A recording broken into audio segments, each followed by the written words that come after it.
Alors on le voit, hein, c'est un chiffre mirobolant, Monsieur Tarhout, pardonnez-moi, je vous réveille.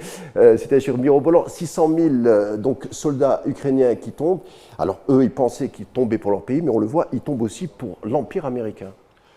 Oui, c'est terrible, terrifiant. C'est aussi une guerre américaine. Hein. C'est une guerre américaine par procuration. Juste une parenthèse, bon, au début, les Américains, ils voyaient, ça marchait, dans leur philosophie, ça marchait, parce que, vous savez, la guerre, c'est le seul, entre guillemets, le seul chantier où on se fait payer deux fois. Pour les Américains, du moins, ils livrent des armes, parce que ces armes sont payées, et puis vous savez que la reconstruction de l'Ukraine, déjà ils ont entamé des démarches, c'est eux qui vont reconstruire l'Ukraine. Donc on vend des armes, on se fait payer et on reconstruit.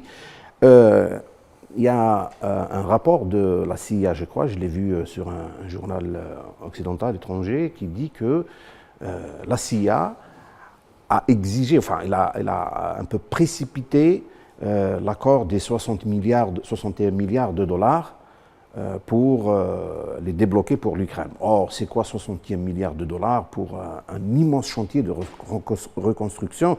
C'est absolument rien du tout.